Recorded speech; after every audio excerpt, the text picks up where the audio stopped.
आज से कोई 12-13 साल पहले मेरे एक दोस्त ने शादी का इरादा किया। न्यूज़ मीडिया का फेस थे वो, और उन्होंने न्यूज़ मीडिया की ही एक लड़की, एक फेस के साथ शादी का इरादा किया। दोनों ने शुरू में बाहमी रजामंदी पे बात थी, फिर फैमिलीज मिली उनकी, और कुछ हफ्तों में ही निकाह हो गया। मैंने उनसे गिला भी किया कि मुझे तो लगता है कि तुम पहले से डेट कर रहे थे, लेकिन उसने बताया कि नहीं, ऐसा कुछ नहीं है। ये चंद हफ्तों में ही सारा मामला हुआ है। बड़े खुश थे वो, दोनों ही बहुत खुश थे। हम सब ने मुबारकबाद दी उनको, पार्टीज़ भी दी गई उनको। कुछ अरसे बाद वही जो दोस्त मेरे साहब थे न्यूज़ मीडिया के, वो थोड़े-से परेशान रहने लग गए। वजूहात समझ में नहीं आई। मैं बताता हूँ कि मेरी यहाँ पे एंट्री कहाँ हुई, कि मैं कब से यानी शाहिद हूँ उस पूरे मामले का। लेकिन उससे पहले जो उन्होंने मुझे बाद में चीज़ें बताई, वो मैं आपको बताता हूँ। हुआ क्या कि निकाह के कुछ अरसे बाद कुछ चीज़ें सामने आने लगीं कि अरे मतलब लोगों का मिलना-जुलना बढ़ा, साथ रहना, घूमना-फिरना, खाना-पीना हुआ। तो उस खातून का, उस लड़की का कोई पास्ट निकल आया, जो उस लड़की ने पहले नहीं बताया था, और वो उसको एडमिट करने को भी राज़ी नहीं थी। उसको जब शक व शुबहात हुए, तो उसने डिग आउट करनी चीज़ें शुरू की, जिसकी वजह से वो मज़ीद ज़हनी परेशानी का शिकार हो गया। फिर उसके पास्ट ने हम मेरे उस दोस्त को हॉन्ट करना शुरू कर दिया, थ्रेट करना शुरू कर दिया। इस वजह से दिल ख़राब करना शुरू कर दिया कि किसी तरीके से ये उसको छोड़ दे, क्योंकि सिर्फ़ अभी निकाह ही हुआ था, रुख़्सती नहीं हुई थी। ये पूरा किस्सा मैं क्यों सुना रहा हूँ, ये भी आपको मैं आखिर में बताता हूँ। बहरहाल, कुछ अरसे बाद हुआ क्या कि उस लड़की का जो पास्ट था, उसने किसी तरीके से मेरे इस दोस्त को किसी कराची के एक रेस्टोरेंट में बुलवाया। वहाँ उसको बुला के पहले कुछ चीज़ें दिखाई गईं। अब वो डॉक्टर थीं, रियल थी, ये नहीं पता। जिसकी वजह से वो बहुत ट्रॉमा में चला गया। उसको बड़ा दुःख हुआ कि क्या मामला था। फिर वहीं पर बंदूक की नोक पर उसको धमकाया भी गया। वहाँ से वो ये कमिट करके निकला कि मैं उस लड़की को छोड़ दूँगा और मैं रुखसती तक ये मामला नहीं जाने दूँगा। ज़ाहिर बात है, बंदूक के आगे कोई भी न्यूज़ मीडिया पर्सन भी हो, न्यूज़ मीडिया फेस जिनको आप बहुत डाँडा समझते हैं, बेचारे वहाँ पे उस कराची के मशहूर रेस्टोरेंट में ये कमिट करके आ गए। अच्छा, ये बात उस लड़की तक इन द मीनवाइल पहुँच गई थी कि ऐसा उसके पास्ट ने ये हरकत की है। तो उस लड़की का फिर इसको फ़ोन आया मेरे दोस्त को, और स्टेडियम रोड पर वाक़ई एक जगह पर उसने उसको बुलवाया।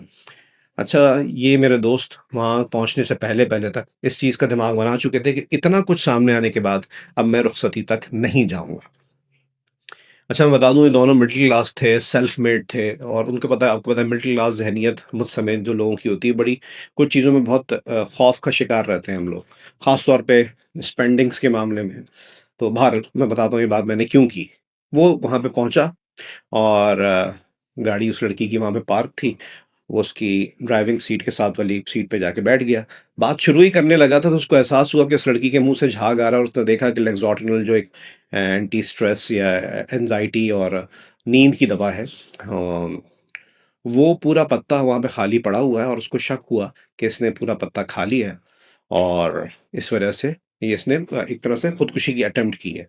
वो वहाँ पे उसको किसी तरीके से गाड़ी की पिछली सीट पे डाला, खुद ड्राइविंग सीट पे बैठा, और उसको गाड़ी उस वक़्त इतनी अच्छी चलानी नहीं आती थी, इसके बावजूद वहाँ से वहाँ से वो लेकर गया, और उसको स्टेडियम रोड पर वाक़ई एक तिब्बी मरकज़, एक बड़े तिब्बी मरकज़ में लेकर गया, और वहाँ पर उसका वही जो स्टमक क्लीन वग़ैरह जो भी होता है, वो करवाया। वहाँ पे उनको वास्ते दिए कि जी हम फेसेस हैं न्यूज़ मीडिया के ही, हम मियाँ-बीवी हैं, ये मामला हो गया, इसको प्लीज़ पुलिस केस तक मामला मत जाने दें, ये एक झगड़ा था घर का। बहरहाल, ये मामला हुआ। अब यहाँ पर जी मेरी एंट्री होती है, मुझे बुलवाया है उसने, ज़ाहिर बात है मैं उसका दोस्त था, और हॉस्पिटल में ही जब वो एडमिट थी, तो मुझे उसने अलग से ले जाके पूरी कहानी बताई। ज़ाहिर बात है, मैं किसी के फैसले पर तो असरअंदाज़ नहीं हो सकता। मैं उसकी बात सुनी, मोरल सपोर्ट दी, जो साथ रह सकता था वो दिया। अ तो उसके बाद हुआ क्या, वो दिन तो सारा मामला ख़त्म हो गया, और उस वक़्त तक मुझे लगता था कि शादी नहीं करेगा। फिर उसके बाद उस लड़की ने उसको ऑप्शन दिया कि तुम मुझसे शादी करो, तो भी मर्ज़ी तुम्हारी, ना करना चाहो तो ये मेरी गलती होगी, मेरी बदनसीबी होगी, तुम ये फ़ैसला कर सकते हो। लेकिन मैं अपने उस दोस्त के दिमाग को देख रहा था कि जी हॉल बुक कर लिया है, खाने वाले को पैसे दे दिए हैं, मोहल्ले की नज़रें हैं, फैमिली की नज़रें हैं, हमारे वर्क प्लेस की नज़रें हैं कि जी अब निकाह हो चुका है, अब हमने रुखसती करनी ही करनी है। तो जिस वजह से मैं पूरा मामला आपसे शेयर कर रहा हूँ, बहरहाल उनकी रुखसती मतलब शादी भी हो गई, वो दिन भी आ गया और उसने शादी कर ली इन तमाम मामलात के बावजूद। और वो शादी मैं आपको बता रहा हूँ साल से 1.5 साल इससे ज़्यादा नहीं चल सकी। और इस दौरान उनके लड़ाई झगड़े रहे। वो शख्स, वो लड़का, वो मेरा दोस्त मुसलसल उस दिन का हिसाब माँगता रहा और मुसलसल उस दिन का हिसाब देने में नाकाम रही वो लड़की, और इसी वजह से उन लोगों की शादी टूट गई।